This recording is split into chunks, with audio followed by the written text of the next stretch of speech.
যখন বন্ধুরা রুটি সবজি খেতে ইচ্ছা করবে না, তখন মাত্র 5-10 মিনিটের মধ্যেই আপনারা এই হেলদি টেস্টি নাস্তাটা বানিয়ে নিতে পারবেন। কোনো রকম তেলের ব্যবহার না করেই খুবই টেস্টি সফট নরম টিফিনটা আমরা কিভাবে বানাবো, তাহলে চলুন দেখে নেওয়া যাক। হাই, হ্যালো, নমস্কার, আমি অর্পিতা। আমার চ্যানেলে আরেকটি নতুন মজাদার রেসিপি দেখার জন্য বন্ধুরা আপনাদের অনেক অনেক স্বাগত। রেসিপিটি একটু ভালো লাগে তাহলে অবশ্যই একটা লাইক করে দেবেন। আজকের রেসিপিটা বানানোর জন্য এখানে আমি দুটো মিডিয়াম সাইজের কাঁচা আলু নিয়ে নিয়েছি। আলুটার খোসা ছাড়িয়ে আলুটাকে এখন আমি এরকম ছোট ছোট টুকরো করে কেটে নেব। দুটো আলুকে ছোট টুকরো করে কেটে আমি প্রথমে এটাকে জল দিয়ে 2-3 বার পরিষ্কার করে নেব। এবার নোংরা জলটা ফেলে আবার আমরা আলুর মধ্যে পরিষ্কার জল দিয়ে দেবো, আর এটাকে সেদ্ধ হওয়ার জন্য আমরা এটাকে গ্যাসে বসিয়ে দেবো।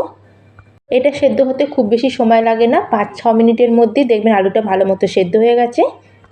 প্রায় 6 মিনিট মতো হয়ে গেছে। এখন ঢাকনা সরিয়ে আমরা আলুগুলোকে একবার চেক করে নেবো যে আলুটা ঠিক মতো সেদ্ধ হয়েছে কি না। এখানে দেখুন আলুগুলো কিন্তু খুব ভালো মতো সেদ্ধ হয়ে গেছে।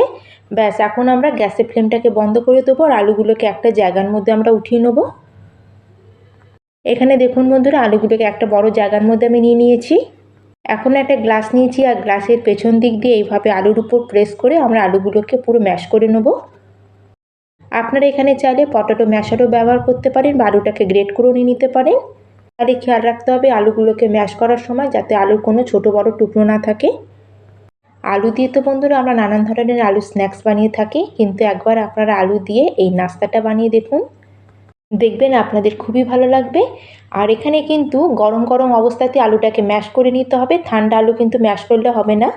পুরো আলুটাকে কিন্তু এখানে আমি ম্যাশ করে নিয়েছি। এবার এই ম্যাশ করে রাখা আলুর মধ্যে আমি অ্যাড করে দিচ্ছি 1/2 কাপ টক দই। দইটা কিন্তু এখানে একদম ফ্রেশ দই হওয়ার দরকার আছে, আপনারা বেশি টক দইয়ের ব্যবহার এখানে করবেন না। দিয়ে দেবো স্বাদ অনুযায়ী নুন। তার সাথে এর মধ্যে অ্যাড করে দিচ্ছি আমি 1/2 চামচ মতো চিনি। এবার আমি এর মধ্যে অ্যাড করে দিচ্ছি 1/2 চামচ মতো ইনো। এখানে আপনারা 1/2 চামচ মতো বেকিং পাউডারও ইউজ করতে পারেন। এখানে আমি 1/2 চামচই ইনো দিলাম, পুরো ইনোটা আমি এখানে ব্যবহার করলাম না। এখন কিন্তু সব কিছুকে আমাদের খুব ভালো করে মিশিয়ে নিতে হবে। প্রথমে কিন্তু আমি দইয়ের মধ্যে চিনিটা, নুন আর ইনোটাকে আগে মিক্স করে নেব, তারপর ধীরে ধীরে এটাকে আমরা আলুর সাথে মিক্স করতে থাকবো। এখানে আলুর সাথে কিন্তু আমি সব কিছুকে খুব ভালো করে এখন মিশিয়ে নিয়েছি। এইভাবে সব কিছুকে প্রথমে খুব ভালো করে মিশিয়ে নেওয়া হয়ে গেলে এখন আমরা এর মধ্যে অ্যাড করে দেবো আটা। এখানে আমি 2 কাপ আটার ব্যবহার করেছি। আপনারা চাইলে আটার পরিবর্তে ময়দাও নিতে পারেন বা 1 কাপ আটা আর 1 কাপ ময়দা দিয়েও এই নাস্তাটা বানিয়ে নিতে পারেন। এখন আমরা আটাটা দেওয়ার পরে আবার সব কিছুকে আমরা আটার সাথে মিশিয়ে নেব। এইভাবে কিন্তু এখন আলুটাকে ভালো করে আমাদের আটার সাথে মিশিয়ে নিতে হবে। এখানে কিন্তু কোনো রকম আমরা জলের ব্যবহার করব না। এখানে আমরা যে দই আর আলুর ব্যবহার করেছি তাতেই কিন্তু আমাদের এখানে আটাটা খুব ভালো মতো মাখা হয়ে যাবে। এখানে কিন্তু আমি কোনো রকম জলের ব্যবহার করিনি, জল ছাড়াই কিন্তু খুব সুন্দর একটা সফট এখানে আমাদের আটার ডো রেডি হয়ে গেছে। আটার মধ্যে যেহেতু আমরা সেদ্ধ আলু মিশিয়েছি, আটাটা মাখার সময় আপনাদের কিন্তু হাতে একটু চিপচিপা টাইপের মনে হবে। সেই জন্য আটাটা একটু মাখা হলে উপর থেকে 1 চামচ মতো আমি সাদা তেল দিয়ে দিলাম। এবার তেলটা দেওয়ার পরে আবার কিন্তু আটাটাকে আমরা ভালো করে 1-2 মিনিট মতো একটু মেখে নেব। তেলটা দেওয়ার পরে এখানে কিন্তু আমি আরও 2 মিনিট মতো আটাটাকে খুব ভালো করে মেখে নিয়েছি। এখানে কিন্তু সুন্দর একটা সফট আটা আমাদের রেডি হয়ে গেছে। এখন কিন্তু আমাদের আটাটাকে একটু রেস্ট রাখতে হবে যাতে আটাটা খুব ভালো মতো সেট হয়ে যায়। এটাকে কভার করে আমি প্রায় 6-7 মিনিটের জন্য ছেড়ে দেবো। এটাকে কভার করে রেখেছিলাম, প্রায় 7-8 মিনিট হয়ে গেছে। এখন আমরা আটাটাকে একবার চেক করে নেব। এখানে দেখুন আটাটা কিন্তু আগের থেকে অনেকটা সফট হয়ে গেছে আর অনেকটা ফুলেও গেছে। এখন আটাটাকে নিয়ে গিয়ে একটা চাকির উপর রেখে এখন আটাটাকে আরেকবার আমরা ভালো করে 1-2 মিনিট মতো একটু মেখে নেব। এখানে কিন্তু আমাদের আটাটাকে একদম সফট করে কিন্তু মাখতে হবে, আটা কিন্তু এখানে টাইট করে আমরা মাখবো না। আটাটাকে একবার ভালো করে মেখে নিয়েছি। আটাটাকে মাখা হয়ে গেলে এইভাবে 2 হাতের সাহায্যে আটাটাকে একটু লম্বা মতো করে নেব। এইভাবে একটু লম্বা মতো করে এখন আমরা এগুলোর লেচিগুলো কেটে নেব। এখানে কিন্তু খুব বড় বড় করে আমরা লেচিগুলো করব না, মিডিয়াম সাইজে কিন্তু আমরা এখানে লেচিগুলো তৈরি করে নিতে হবে। দর্শক বন্ধুরা, আপনারা আমার এই ভিডিও কোন ভিলেজ, টাউন বা কোন সিটি থেকে দেখছেন সেটা কিন্তু অবশ্যই কমেন্ট করে আমাকে জানাবেন, তাহলে আমি আপনাদের ধন্যবাদ জানাতে পারবো। আর রেসিপিটা যদি একটু ভালো লেগে থাকে অবশ্যই কিন্তু একটা লাইক করে দেবেন।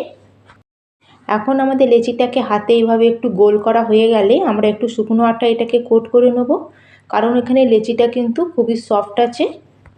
সেই জন্য এটাকে যদি আমরা তেল দিয়ে বেলে নিই তাহলে কিন্তু বেলতে অসুবিধা হবে, সেই জন্য এরকম শুকনো আটা একটু ডাস্ট করেই আমাদের এটাকে বেলতে হবে। প্রথমে আমি সব লেচিগুলোকে এইভাবে রেডি করে নিয়েছি। এখন একটা লেচি নেবো আর লেচিটাকে এইভাবে চাকির উপর রেখে এখন এটাকে আমরা বেলে নেবো। আপনাদের প্রয়োজন অনুযায়ী এখানে শুকনো আটা ডাস্ট করবেন আর এটাকে সুন্দর করে বেলে নেবেন। যেহেতু এখানে আটাটা সফট আছে আমাদের কিন্তু বেলতে কোনো রকমই অসুবিধা হবে না।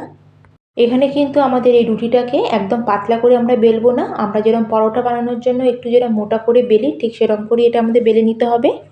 এখানে দেখুন বন্ধুরা, আমি একটা রুটি বেলে নিয়েছি, একটু মোটা করে এটাকে আমি বেলে নিয়েছি। এই রুটিগুলো খুবই ফোলা ফোলা আর খুবই সফট তৈরি হয়। আপনাদের ঘরে যদি কোনো গেস্ট আসে তাহলেও কিন্তু আপনারা এইভাবে রুটিগুলো আগের থেকে বানিয়ে রেডি করে রাখতে পারেন।